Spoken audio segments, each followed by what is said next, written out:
आज ही इसीलिए निकाला है स्कूल से। इस देश में पढ़ाई लिखाई करने वालों को मिलता क्या है? सारी जिंदगी माँ बाप की दौलत और मेहनत को बर्बाद करके लड़के डिग्री हासिल करते हैं। उसके बाद नौकरी के लिए ठोकरे खाते फिरते हैं। आधी जिंदगी पढ़ाई में गुजर जाती है, आधी जिंदगी ठोकरे खाने में गुजर जाती है। तो क्या फायदा ऐसा पढ़ाई हासिल करके? उल्टा पढ़ाई लिखाई हासिल करने के बाद मेहनत मजदूरी करते हुए शर्म आती है, क्योंकि दिमाग की दीवार पर डिग्री की छाप लग जाती है। स्वर्गीय कादर खान जी का ये डायलॉग आज इसलिए क्योंकि गवर्नमेंट ने, भारत सरकार ने न्यू एजुकेशन पॉलिसी अनाउंस कर दी है। क्या है ये पूरी पॉलिसी, जानने के लिए चलते हैं हम वीडियो में। नमस्कार दोस्तों, मैं एडवोकेट कपिल भाकर एक बार फिर से आपका अपने चैनल में स्वागत करता हूं। आज हम बात करेंगे न्यू एजुकेशन पॉलिसी 2020 की। भारत सरकार के द्वारा लिया गया बहुत बड़ा फैसला। मैं इस गवर्नमेंट का फैन तो इतना हूं नहीं, बट फिर भी मैं इस फैसले की बहुत तहे दिल से भारत सरकार का धन्यवाद करता हूं। और ये फैसला हमारे लिए, हमारी आने वाली जनरेशन के लिए अच्छा डिसीजन साबित होगा। सबसे पहले हम इस पॉलिसी की, न्यू एजुकेशन पॉलिसी के कुछ पॉजिटिव पॉइंट्स पर बात करते हैं, कुछ बेनिफिट्स पर बात करते हैं।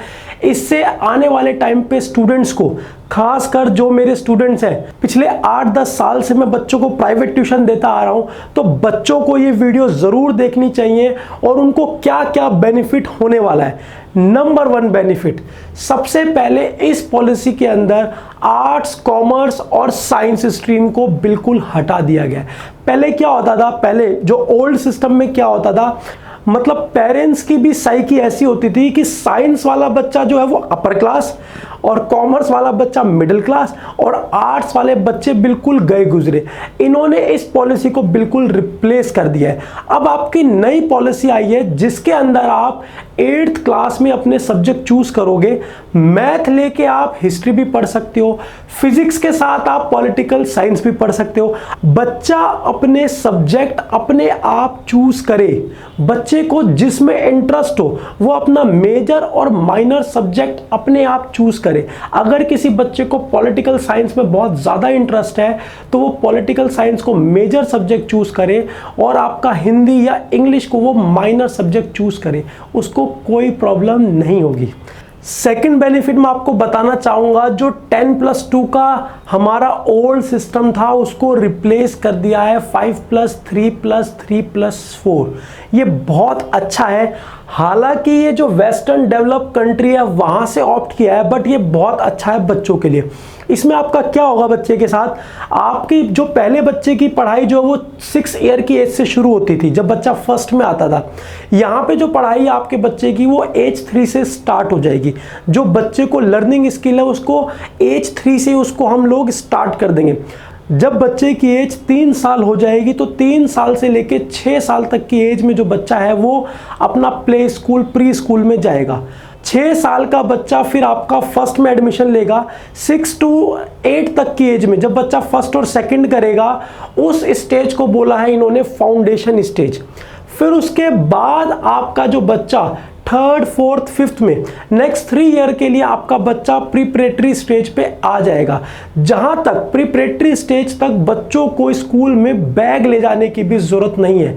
हाँ जी दोस्तों, ये बिल्कुल सही सुन रहे हो आप, जो प्रीपरेटरी स्टेज तक बच्चों को बैग ले जाने की भी जरूरत नहीं है। उसके बाद जो आपका बच्चा है आफ्टर 5th, आपका बच्चा 6th, 7th, 8th, next 3 year के लिए आपका बच्चा जो है वो आपका प्राइमरी स्टेज में आ जाएगा, जिसमें उसकी लर्निंग पर, वोकेशनल सब्जेक्ट पर जोर दिया जाएगा। कम से कम सिलेबस किया जाएगा। क्लास 9 से लेकर क्लास 11 तक बच्चा सेकेंडरी स्टेज के अंदर होगा, जिसमें बच्चे की प्रैक्टिकल ट्रेनिंग और जो भी बच्चे के वोकेशनल सब्जेक्ट है उन पर जोर दिया जाएगा। और हाँ दोस्तों, एक अच्छी खबर ये भी है कि बच्चे को नेटिव लैंग्वेज में, जो लैंग्वेज बच्चा प्रेफर करता है, वो जो उस स्टेट की लैंग्वेज है उसमें उसको पढ़ाया जाएगा। बच्चे की मर्जी है कि वो किस लैंग्वेज में अपनी स्टडी को करना चाहता है। और उसके बाद 4 ईयर की ग्रेजुएशन। 10th और 12th का जो बोर्ड था उसको पूरी तरह एबॉलिश कर दिया गया है। बच्चों को 10th और 12th में होने वाली स्ट्रेस को इससे बहुत कम किया जाएगा कि बच्चे को स्ट्रेस हो जाती थी जब वो 12th में होता था। पेरेंट्स अलग परेशान है, बच्चे अलग परेशान है, ऐसा परेशान होने की जरूरत नहीं है। थर्ड बेनिफिट मैं आपको बताना चाहता हूं कि जो सेल्फ असेसमेंट, अब तक क्या होता था, आपका बच्चा कैसा परफॉर्म कर रहा है आपको टीचर बताता था। टीचर रिपोर्ट कार्ड बनाता था, आपको रिपोर्ट कार्ड मिलती थी, आप देखते थे कि बच्चा परफॉर्म अच्छा कर रहा है नहीं कर रहा। अब बच्चे को सेल्फ असेसमेंट का मौका मिलेगा।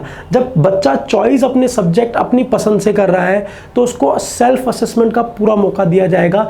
वो खुद बताएगा कि उसका क्या लेवल है, और उसके अलावा जो उसके क्लासमेट हैं, जो उसके फ्रेंड्स हैं, वो बताएंगे कि उसका लेवल क्या है, जिससे बच्चे को अपनी एग्जैक्टली पोजीशन का पता होगा कि वो कहाँ स्टैंड करता है। अब तक क्या होता था कि कोई बच्चा रट्टाफिकेशन करके फर्स्ट आ रहा है, बट प्रैक्टिकली वो जानता था कि उसकी स्टेज क्या है। अब ऐसा नहीं होगा। बच्चे के मार्क्स मैटर नहीं करेंगे, बच्चे का परफॉर्मेंस, ओवरऑल परफॉर्मेंस मैटर करेगी कि बच्चा कहाँ है। और फोर्थ जो बहुत अच्छा स्टेप भारत सरकार ने लिया है, 3% जीडीपी को, अब तक भारत सरकार एजुकेशन पे जीडीपी का 3% इन्वेस्ट करती थी, उसको बढ़ाकर 6% कर दिया है, लगभग दुगना कर दिया है, जो बहुत अच्छा स्टेप है। बस अब देखना ये होगा कि ये इम्प्लीमेंट कैसे होगा। 6% का जो टारगेट इन्होंने रखा है उसको ये कैसे अचीव करेंगे। फिफ्थ जो अच्छा, जो पॉजिटिव स्टेप मैं इस पॉलिसी का मानता हूं वो है कि रट्टाफिकेशन को कम किया जाएगा। बच्चे जो हैं वो रटते हैं और 2 महीने 3 महीने बाद कोई भी भूल जाएगा। अगर आप भी कुछ रटोगे तो 2-3 महीने बाद भूल जाओगे। सिलेबस में चेंजेस किए जाएंगे इस तरीके से कि बच्चों को रटने की सिचुएशन ना आए, रटने की नौबत ना आए, और जो कोर पॉइंट है उन्हीं पे फोकस किया जाएगा। बच्चों को पूरी हिस्ट्री ज्योग्राफी रटने की जरूरत नहीं है, बच्चे को प्रैक्टिकली समझाया जाएगा। अभी इसके बारे में ज्यादा कुछ गवर्नमेंट ने बताया नहीं है कि ये किस तरीके से अप्लाई होगा, बट जल्दी जब भी अप्लाई होगा आप लोगों के सामने आ जाएगा। 6th जो बेनिफिट है इस पॉलिसी का, उन्होंने 4 ईयर की ग्रेजुएशन कर दिया है, जिसके अंदर मल्टीपल एंट्री और एग्जिट का ऑप्शन है, क्रेडिट ट्रांसफर का ऑप्शन है। आप फर्स्ट ईयर की डिग्री अगर करते हो, अगर आपने 4 साल की ग्रेजुएशन में सिर्फ फर्स्ट ईयर करके किसी रीजन से छोड़ दिया तो उस केस में आपको सर्टिफिकेट दिया जाएगा। आप अगर 2 साल का कोर्स कंप्लीट करते हो और किसी वजह से आपको अपनी डिग्री छोड़नी पड़ती है तो आपको डिप्लोमा दिया जाएगा।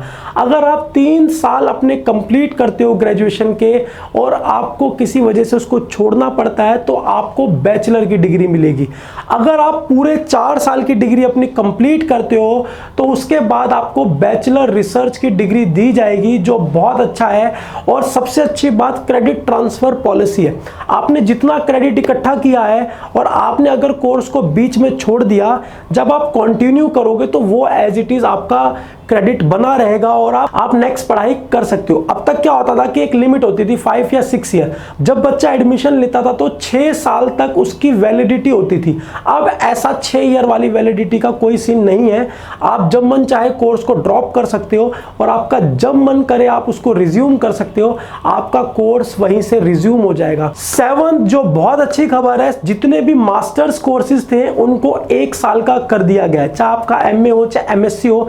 जब आप 4 ईयर ऑलरेडी ग्रेजुएशन में लगा चुके हो तो आपका 1 ईयर के अंदर आपकी मास्टर्स भी की जाएगी, जो बहुत अच्छा स्टेप है। हालांकि दिल्ली यूनिवर्सिटी पहले भी 4 ईयर ग्रेजुएशन को ट्राई कर चुकी है, फॉर्मूला फ्लॉप रहा था, बट इस बार जो पॉलिसी है वो पूरी बदली है, तो मुझे लगता है ये फॉर्मूला जो है वो हिट रहेगा। 4 year graduation, 1 year for master. Number 8 benefit मैं आपको बताना चाहता हूं जो सबके लिए रहेगा। भारत सरकार ने टॉप 100 यूनिवर्सिटीज, जो वर्ल्ड की टॉप 100 यूनिवर्सिटीज है, ऑक्सफोर्ड हुआ या जो भी बड़े बड़े नाम है, उन लोगों को भी रिक्वेस्ट किया कि वो भारत में भी अपना कैंपस स्टैब्लिश करें। नेक्स्ट हम चलते हैं दोस्तों इसके नेगेटिव एस्पेक्ट की तरफ। जहां पॉजिटिव है तो कुछ क्रिटिसिज्म तो होगा ही होगा। इसका क्रिटिसिज्म सबसे पहले किया जा रहा है लैंग्वेज को लेके। इसमें बोला गया है पॉलिसी में कि होम लैंग्वेज में पढ़ाया जाए। अगर बच्चा चाहता है कि, जैसे मैंने आपको एग्जांपल बताया था कि अगर बच्चा मुंबई में है, वो अपनी स्टडी मराठी में कंप्लीट करना चाहता है तो वो कर सकता है। इससे क्या प्रॉब्लम आएगी, अगर वो बच्चा मुंबई से कभी केरल में ट्रांसफर लेता है या मुंबई से कभी मणिपुर में ट्रांसफर लेता है तो उसकी जो बेसिक स्टडी है वो मराठी में हुई है, फिर वो वहाँ की लैंग्वेज को कैसे ऑप्ट करेगा नेक्स्ट क्लासेस के लिए। ये एक प्रॉब्लम इसके अंदर देखने को मिल रही है और एक्सपर्ट कहते हैं कि ये प्रॉब्लम ज़रूर होगी। इससे माइग्रेशन भी कम हो जाएगा लोगों का, लोग इधर से उधर जा ही नहीं पाएंगे। नंबर 2 जो क्रिटिसिज्म है इस पॉलिसी का, बोला जा रहा है कुछ स्टेट के द्वारा कि ये जो पॉलिसी है वो एंटी डेमोक्रेटिक है। उनका कहना ये है कि जो एजुकेशन का मैटर है वो कॉन्करेंट लिस्ट में आता है और संविधान कहता है कि कॉन्करेंट लिस्ट में सेंट्रल गवर्नमेंट और स्टेट गवर्नमेंट दोनों ही जो है वो डिसीजन ले सकती है। बट इस पॉलिसी के अंदर या इस पॉलिसी के बाद सेंटर ज़्यादा पावरफुल हो जाता है और सेंटर की जो पावर्स है उनको बढ़ा दिया जाता है। इसीलिए कुछ स्टेट जो है वो इसका विरोध करती हैं, इसको सिरे से नकारती हैं। नेक्स्ट थर्ड जो क्रिटिसिज्म आपको बताता हूं वो ये बोला जा रहा है कि जो अब तक जो टीचर हायरिंग होती थी वो स्टेट के द्वारा की जाती थी। अलग अलग स्टेट अपने रूल्स रेगुलेशन के अकॉर्डिंग अपने टीचर्स को हायर करते थे। बट अब पूरे इंडिया में टीचर हायरिंग का जो प्रोसेस है वो सेंट्रल गवर्नमेंट के हाथ में चला जाएगा और सेंट्रल गवर्नमेंट डिसाइड करेगी क्या क्राइटेरिया है टीचर बनने के लिए। फोर्थ जो क्रिटिसिज्म है जो मुझे भी लगता है जेन्युइन है वो ये है कि इसको इम्प्लीमेंट कैसे किया जाए।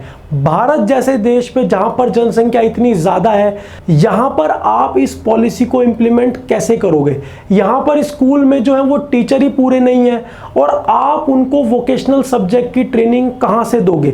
मैं तो मेट्रो शहर की आपको बता रहा हूं कि जहां पर जो वैकेंसीज है टीचर्स की वो खाली है, फिर आप बिहार, यूपी और झारखंड, छत्तीसगढ़ की तो बात ही छोड़ दो। तो इस पॉलिसी को इम्प्लीमेंट करना जो है वो बहुत मुश्किल है। मनीष सिसोदिया जी ने भी रिसेंटली कहा था अपनी एक प्रेस कॉन्फ्रेंस करके कि पॉलिसी तो हमें समझ आई और पॉलिसी तो अच्छी है, बट इसको इम्प्लीमेंट कैसे किया जाए इसके लिए दिशा निर्देश अब तक नहीं आए। ठीक है दोस्तों, अब हम इस पॉलिसी की एक समरी कर लेते हैं छोटी सी। तो मैं आपको एक बार की पॉइंट दोबारा बताता हूं। सबसे पहला आपका 5+3+3+4 फॉर्मूला जो बहुत अच्छा है। सेकंड जो इसके अंदर अच्छी बात है वो आपका है self assessment which is very good. Third जो इसके अंदर आपका है 3 लैंग्वेज फॉर्मूला या native language which is also good. जिसमें फोर्थ जो इसके अंदर अच्छी बात है वो ये है कि बोर्ड पैटर्न को हटा देना और जो मोर ऑब्जेक्टिव क्वेश्चन पर अब जो हमारा एजुकेशन सिस्टम फोकस करेगा। नेक्स्ट जो अच्छी बात है इसके अंदर वो आपका है 4 ईयर ग्रेजुएशन जिसमें आप क्रेडिट ट्रांसफ़र जैसी फैसिलिटी भी ले सकते हो। और इसमें एडमिशन लेने के लिए अब तक क्या होता था कि आपको परसेंटेज के अकॉर्डिंग एडमिशन मिलता था, अब ऐसा नहीं होगा। अब एनटीए नेशनल टेस्टिंग एजेंसी एक कॉमन एग्जाम लेगी आपका। वो एग्जाम जिस बच्चे का क्लियर होगा वो बच्चा डायरेक्ट ग्रेजुएशन में एडमिशन ले सकता है। ये भी एक बहुत अच्छा स्टेप है। नेक्स्ट मैं आपको बताऊं 4 ईयर इंटीग्रेटेड बीएड जो कि टीचिंग के लिए बहुत अच्छी बात है। ठीक है दोस्तों, आज की वीडियो में इतना ही। उम्मीद करता हूं आपको भी ये न्यू एजुकेशन पॉलिसी जो है वो अच्छी लगेगी और जो जो की पॉइंट मैंने आपको बताए वो आपके काम भी आएंगे। अगर ये वीडियो आपको अच्छी लगी तो आप मेरे चैनल को सब्सक्राइब कर दो, लाइक कर दो और मेरी इस वीडियो को ज़्यादा से ज़्यादा शेयर कर दो। जल्द मिलेंगे किसी नए वीडियो के साथ, किसी नए गाने के साथ, किसी नए डायलॉग के साथ। धन्यवाद।